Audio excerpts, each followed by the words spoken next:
సరే తమ్ముడు, పాటలు రాస్తావు పాడతావంట, ఎప్పటి నుంచి తమ్ముడు? ఇది నేను అంటే పాడడం స్టార్ట్ చేసి 2 years అవుతుంది అక్క. నేను సొంతంగా స్టూడియో పెట్టి 3 years అవుతుంది. కాకపోతే పాడడం రాయడం అంతా 2 years అవుతుంది అక్క పాడి. తమ్ముడు 3 సంవత్సరాలనే 4 లక్షల మంది ఫాలోవర్స్ ఉన్నారు, సబ్స్క్రైబర్స్. 5 లక్షలు. అమ్మో మామూలు కాదు కదా నిజంగా. ఇంత తక్కువ టైంలో 5 లక్షల మంది యూట్యూబ్ లో అంత మంది సబ్స్క్రైబర్లు రావాలంటే తమ్ముని దగ్గర ఉన్న టాలెంట్ మామూలు అయితే కాదు. తమ్ముడు అమ్మ నాన్న ఏం చేస్తారు తమ్ముడు? నాన్న ఇక్కడ హైదరాబాద్ లోనే పని చేసుకుంటారు అక్క. అమ్మ హౌస్ వైఫ్ అక్క. హౌస్ వైఫేనా? సరే, ఇంకో మంచి పాటిద్దాం.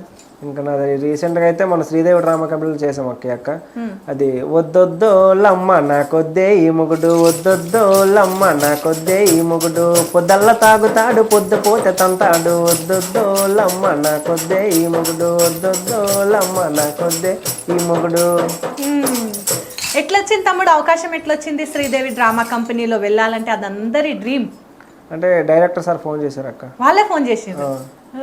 అంటే యూట్యూబ్ లో నెంబర్ తీసుకొని డైరెక్టర్ సార్ ఫోన్ చేశారు.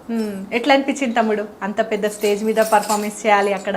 బాగా అనిపించింది అక్క. మంచిగా అనిపించింది. మంచిగా అనిపించింది. ఏమన్నారు మీ ఊర్లో అందరు? ఏమంటారు అసలు? అంటే అంత ఆ స్థాయి వరకు వెళ్ళడం అంటే గ్రేట్. ఒక పల్లెటూరులో పుట్టి అందరూ మెచ్చుకున్నారు అక్క, అమ్మ నాన్నల కన్నా అందరు కూడా.